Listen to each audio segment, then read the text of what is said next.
आप भी यूपीएससी की तैयारी कर रहे हैं? बिल्कुल बिल्कुल जी। ये जिस तरीके से बता रहे हैं कि तमाम इलीगल चीजें जहाँ पे स्टूडेंट्स पढ़ने आते हैं, मुखर्जी नगर हो गया, कहीं पे भी हो गया, स्टूडेंट्स को दिख जाती है लेकिन पुलिस वालों को नहीं दिखती। बिल्कुल पुलिस का पूरा रोल है इसमें। यहाँ के ब्रोकर, यहाँ के ऑनर सबसे मिले हुए हैं। ये इतनी इतनी बड़ी बिल्डिंग, यहाँ के ऑनर्स की बिल्डिंग रेंट पे लेते हैं ये जो टीचर लेते हैं, और इतनी इतनी मोटी पैसे लेते हैं ब्रोकरेज के, और उनके साथ इनका सबका नेक्सेस है, बाजीराम का और सबका नेक्सेस चलता है, क्योंकि रेंट पे इन्होंने बिल्डिंग ले रखी है। उनकी यहाँ के ब्रोकर और ऑनर के फायदा कराते हैं। मेरे को एक चीज समझ रहे, मेरी ऑडियंस को भी एक चीज समझनी है कि भ्रष्टाचार तो यहीं से स्टार्ट हो गया। टीचर ही खुद भ्रष्टाचार करा रहा है, वो ब्रोकरों को खुद रोड पे बुला रहा है कि तुम कमीशन देंगे, हम कमीशन सेट है तुम्हारा। जब टीचर फर्जी एनओसी ले रहा है उसी दिन से भ्रष्टाचार, बिल्डिंग बनने से पहले ही से भ्रष्टाचार स्टार्ट है। पहले बिल्डिंग बनती है, बाद में नक्शा पास होता है। यही भ्रष्टाचार स्टार्टिंग से हो रहा है। ये सब एक ही बीज के बोए हुए हैं। ये खान सर हो गए, ओझा सर हो गए, दिव्य कीर्ति हो गया, कोई भी हो गए, बिल्कुल इनको बॉयकॉट करना चाहिए। पूरे स्टूडेंट्स को बिल्कुल इनको बॉयकॉट करना चाहिए। यहाँ के एस्पिरेंट बना के, वेब सीरीज बना के रोमांटिसाइज कर दिया कि कितना प्यारा है, कितना अच्छा है। बट यहाँ की जो हालत है वो हेल्थ से भी बुरी है। यहाँ जितने भी बच्चे रह रहे हैं वो छोटे छोटे कमरे में रह रहे हैं, 2-2 3-3 एक साथ से रह रहे हैं। वो लाइब्रेरी जाते थे, अब वो लाइब्रेरी बंद हो गई है। अब उनका कोई अल्टरनेटिव भी नहीं है। अब ये सब बच्चे रोड पे हैं, क्यों करने पढ़ भी नहीं सकते। इनके पास कितना टाइम है, 250 दिन होंगे, मुश्किल से 300 दिन होंगे, क्योंकि इनके लिए अभी कोई अल्टरनेटिव भी नहीं है, तो अपने रूम पे पढ़ भी नहीं सकते। पुलिस यहाँ पे बैठी रहती है, बस उनको ठेले वाले हटाने आते हैं, बस उनके साथ ही उनका जो गरीब आदमी को ही हटाते हैं। इन कोचिंग माफिया वालों के साथ वो कुछ भी नहीं कर पाते। सबका ये जो भी कोचिंग यहाँ पे, बस इसका ताल्लुक सिर्फ पैसे से और कुछ भी नहीं है। तो ऐसे तो फिर भविष्य बेकार ही हो रहा है, क्योंकि अगर इतने सारे बच्चे आते हैं, क्योंकि जितने बच्चे पेपर देते हैं उसमें 0.02% ही सेलेक्ट होते हैं। नहीं बोलता ना कोई। कहाँ है आपकी दिव्य कीर्ति सर, कहाँ है आपके ओझा सर? वो बिल में छुप गए हैं, भजिए तल रहे हैं घर पे, और कुछ नहीं कर रहे हैं वो लोग। उनको यहाँ पे होना चाहिए। अगर हम हैं तो फिर वो है। अगर उनको फेम आज इतनी मिली है, हमारी वजह से मिली है। कोचिंग माफिया होता है, उनको कैसा कि पॉलिटिशियन बैकअप करते हैं। सेम इनका भी नेक्सस है। जब तक ये पॉलिटिकल व्हील नहीं है तब तक ये नहीं चल रहे हैं। हाँ, आप रास्ते पे देख लो कितनी इलीगल दुकान है। तो तुमको एक कानून तोड़ो, तुम्हें हर 1 मिनट में इलीगल दुकान है। मतलब पुलिस को नहीं दिखती लेकिन स्टूडेंट्स को दिखती है। आपको ऐसे टीनेंट्स मिल जाएंगे भाड़े में रहते हैं, जिनका कोई ऑफिशियल पेपर नहीं है, एग्रीमेंट नहीं है। एग्रीमेंट लेंगे तो टैक्स देना पड़ेगा। एग्रीमेंट नहीं बनाते, कैश में रेंट चाहिए। बहुत सारे लोग हैं आपको यहाँ पे मिल जाएंगे। बात की एमसीडी आती है, लेकिन एमसीडी जो रेडी पटरी वाले सिर्फ उन्हीं को परेशान करती है। पटरी वाले को परेशान रेडी पटरी वाला जो है वो पुलिस वाले को पैसा दे रहा है, वो एमसीडी को दे रहा है, फिर भी उसकी दुकान उठाई जाती है। बट वो एमसीडी कभी गलियों में नहीं जाती, वो सिर्फ मेन रोड यहाँ से वहाँ जाएगी।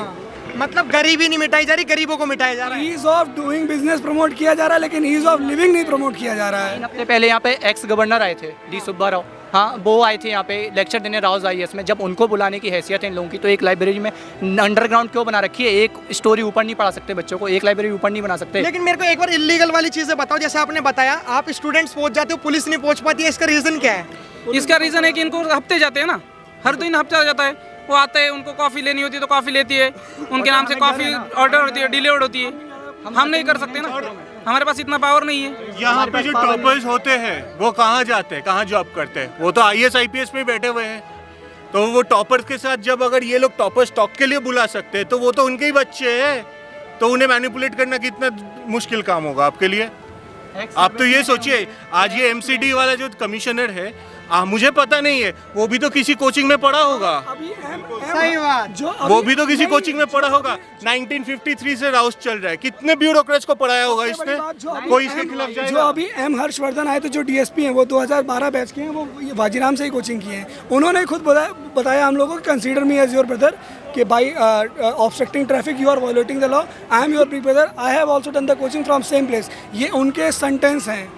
वो फूलमाला पहना देंगे, एक फूलमाला पहना देंगे, एक बड़ा सा गुलदस्ता दे देंगे, वो उनके हो गए। और जो नहीं है, जो नहीं बन पाए, वो किसी के नहीं। सर आप भी यूपीएससी की तैयारी कर रहे हैं? बिल्कुल बिल्कुल जी।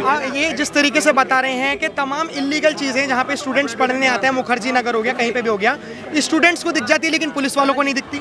बिल्कुल पुलिस का पूरा रोल है इसमें। पुलिस यहाँ पे बैठी रहती है, बस उनको ठेले वाले हटाने आते हैं, बस उनके साथ ही उनका जो गरीब आदमी को ही हटाते हैं। इन कोचिंग माफिया वालों के साथ वो कुछ भी नहीं कर पाते, कोई एक्शन नहीं लिया अभी तक उन्होंने। और मुझे एक बात समझ नहीं आ रही, अगर आप इतना IAS अधिकारी सब बनने आए हैं यहाँ पे, इतना विजडम है, जो यहाँ पे पढ़ाते भी है वो भी फेल्ड एस्पिरेंट्स है, तो उनमें इतना विजडम नहीं है कि बाहर पानी भरा हुआ है, आप बेसमेंट खुली कैसे रख सकते हो? हाँ ये बात भी है। बेसमेंट खुली नहीं रख सकते आप भाई, आपको कभी भी पता है कभी भी पानी अंदर आ सकता है। बेसमेंट खुली कैसे रखी? पहले तो उनके खिलाफ कार्रवाई होनी चाहिए। अगर एमसीडी वालों में इतनी नॉलेज होती है तो वो तो यूपीएससी के पढ़ाने वाले लोग हैं, उन्हें तो और नॉलेज होनी बिल्कुल बिल्कुल उनको नॉलेज होनी चाहिए भाई, ये मजाक थोड़ी चल रहा है यहाँ पे। अपकमिंग ब्यूरोक्रेट्स आप ट्रेन कर रहे हो, कैसे ट्रेन कर रहे हो? कैसे ट्रेन कर रहे हो आप अपकमिंग ब्यूरोक्रेट्स? क्या एक एथिक्स हम पढ़ते हैं, केस स्टडीज पढ़, यही आप केस स्टडीज पढ़ा रहे हैं। बाहर पानी भरा हुआ है, अंदर बेसमेंट में लाइब्रेरी और टेस्ट सीरीज दे रहे हैं लोग, क्योंकि पैसा कमाना है उनको। और कुछ इस सब का ये जो भी कोचिंग यहाँ पे, बस इसका ताल्लुक सिर्फ पैसे से और कुछ भी नहीं है। तो ऐसे तो फिर भविष्य बेकार ही हो रहा है, क्योंकि अगर इतने सारे बच्चे आते हैं, क्योंकि जितने बच्चे पेपर देते हैं उसमें 0.02% ही सेलेक्ट होते वो हैं। नहीं बोलता ना कोई। कहाँ है आपके दिव्य कीर्ति सर, कहाँ है आपके ओझा सर? वो बिल में छुप गए हैं, भजिए तल रहे हैं घर पे और कुछ नहीं कर रहे हैं वो लोग। उनको यहाँ पे होना चाहिए। अगर हम हैं तो भी तो फिर वो है, अगर उनको फेम आज इतनी मिली है हमारी वजह से मिली है। अगर स्टूडेंट यहाँ पे समस्या आंदोलन कर रहे हैं तो उनको यहाँ पे होना चाहिए, स्टूडेंट का साथ देना चाहिए, मगर वो कहीं नहीं दिख रहे। और ये बिल्डिंग बनी है 8 महीने पुरानी बिल्डिंग है और ये पानी पिछले साल भी भरता था, 2 साल से मैं देख रहा हूँ ये पानी भरता है। अगर ये 8 महीने पुरानी बिल्डिंग में ये अपना इतना ध्यान रख के बिल्डिंग नहीं बना सकते इतने करोड़ रुपए खर्च करके, तो इनका बनाने का, इनका एसओपी या जितनी भी एमसीडी इनका क्या फायदा है? लेकिन आपके सो कॉल्ड इन्फ्लुएंसर या फिर स्टार्स या फिर टीचर्स वो तो आए नहीं। उन्होंने तो मूवी बना ली, मूवी बना के रोमांटिसाइज कर दिया, इस यहाँ के एस्पिरेंट बना के वेब सीरीज बना के रोमांटिसाइज कर दिया कि कितना प्यारा है, कितना अच्छा है। बट यहाँ की जो हालत है वो हेल्थ से भी बुरी है। यहाँ जितने भी बच्चे रह रहे हैं वो छोटे छोटे कमरे में रह रहे हैं, 2-2 3-3 एक साथ से रह रहे हैं। वो लाइब्रेरी जाते थे, अब वो लाइब्रेरी बंद हो गई है, अब उनका कोई अल्टरनेटिव भी नहीं है। अब ये सब बच्चे रोड पे हैं, क्यों करने पढ़ भी नहीं सकते। इनके पास कितना टाइम है? 250 दिन होंगे, मुश्किल से 300 दिन होंगे, क्योंकि इनके लिए अभी कोई अल्टरनेटिव भी नहीं है, तो ये अपने रूम पे पढ़ भी नहीं सकते। आगे क्या होगा इसका? जो लाइब्रेरी सील हो रही है, क्या कोई अल्टरनेटिव मिलेगा या नहीं मिलेगा, या फिर ऐसी शोर मच के रहेगा? 10 दिन बाद फिर से वही लाइब्रेरी खुलेंगी, फिर से बच्चे मरेंगे, फिर से वही होगा, कुछ नहीं चलता रहेगा। या फिर कोई गवर्नमेंट सही में आके जो अल्टरनेटिव प्रोवाइड करेगी और बच्चों की बात सुनेगी, ऐसा कुछ होगा नहीं। अब देखते हैं कुछ होगा या नहीं होगा। लेकिन आपको पता होगा कि जैसे आईएएस कोई बन जाता है, उसके 35 साल बाद अगर उसका क्लीन रहता है सब कुछ चीज़ें, तो 35 साल बाद वो प्रधानमंत्री का सेक्रेटरी बन जाता है। ठीक है, तो अगर ऐसी चीज़ें अगर प्रधानमंत्री तक पहुंचा दिया जाए, यहाँ के मुख्यमंत्री भी सिविल सर्वेंट रह चुके अगर हैं। ऐसी चीज़ें प्रधानमंत्री तक पहुंचा दी जाए कि बच्चे कितनी चीज़ें फेस करते हैं, प्रॉब्लम फेस करते हैं, तो शायद ये तो चुटकियों में हो जाएगी चीज़ें। यहाँ के जो कमिश्नर आईजी हैं वो भी यहाँ रह के 3 साल रह के गए हैं। उन्होंने उस दिन रात को बार बार समझा रहे थे मैं 3 साल यहाँ रहा हूँ, मेरे पे विश्वास करो। जब वही लोग नहीं समझ पा रहे हैं, जो यहाँ के एमसीडी कमिश्नर है वो यहाँ रह के गए हैं, तो फिर कौन समझेगा?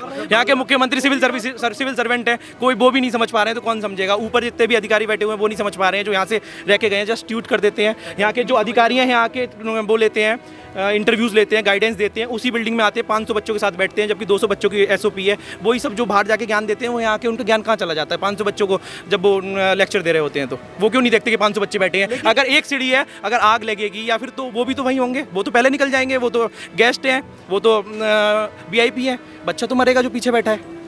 लेकिन इलेक्शन में इतना पैसा खर्च होता है, हजारों करोड़ों रुपए खर्च होते हैं, अगर इसका 25% भी अगर इन सब चीज़ों के लिए लगा दिया जाए, 6% GDP का भी नहीं लगता है।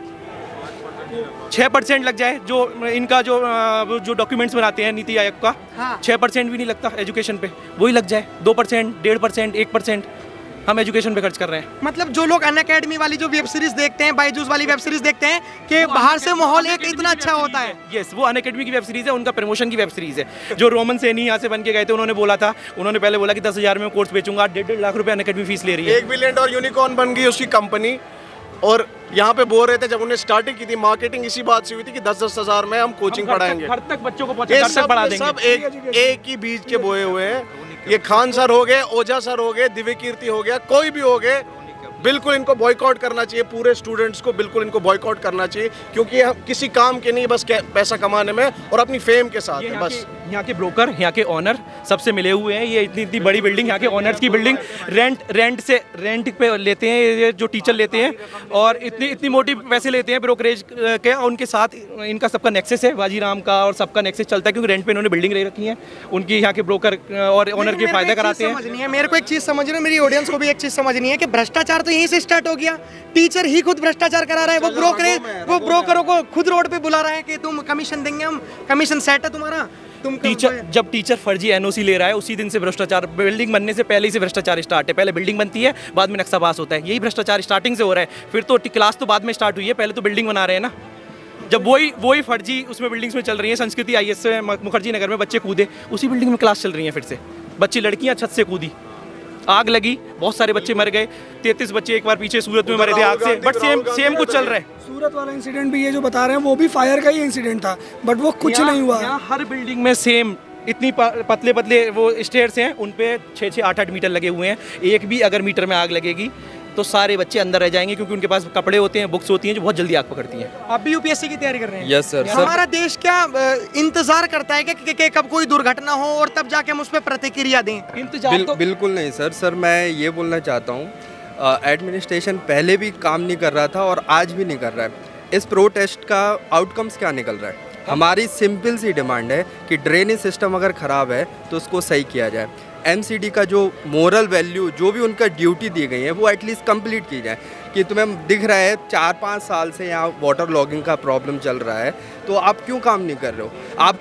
आपको क्यों डिज़ाइन किया गया उस पोजीशन पे कि आप वो सब सॉर्ट आउट करें, राइट? इंस्टीट्यूट वाले इतना हाई चार्ज करके कोई भी सिक्योरिटी प्रोवाइड नहीं करवा रहे हैं। लाइब्रेरी क्यों चल रही है? अगर चल रही है तो फिर उनको बंद करना चाहिए कि कोई भी बेसमेंट पे लाइब्रेरी ओपन नहीं होना चाहिए। ओपन नहीं होना चाहिए। लेकिन मैं आपको एक चीज़ बताना चाहता हूं अपने चैनल के माध्यम से कि जिस तरीके से हम यहाँ पे बात कर रहे थे, क्योंकि तमाम प्रोटेस्ट तो हर चैनल दिखा रहा है, लेकिन हम स्टूडेंट्स की जान की कीमत दिखा रहे थे कि वो किस तरीके से दूसरे राज्य से दूसरे राज्य में आते हैं पढ़ने के लिए। और ये जो आंदोलन कर रहे हैं, ये आंदोलन आप सोच रहे होंगे कि देश के लिए कर रहे हैं, ये आंदोलन पाकिस्तान को जवाब देने के लिए कर रहे हैं, नहीं। ये आंदोलन कर रहे हैं सिर्फ जो पानी जमा हो जाता है, ये जो गली मोहल्ले की जो छोटी मोटी समस्या होती हैं, वो समस्या इतनी बढ़ चुकी हैं स्टूडेंट्स की लाइफ में कि आज उन्हें यूपीएससी एस्पिरेंट को प्रोटेस्ट करने पड़ रहे हैं। तो ये बहुत शर्मनाक बात है और इस पर कोई भी गर्व करने वाली चीज़ नहीं है। बाकी आप अपनी प्रतिक्रिया कमेंट बॉक्स में जरूर दीजिए। आप देखते रहिए द पब्लिक सिग्नल। धन्यवाद। जय हिंद।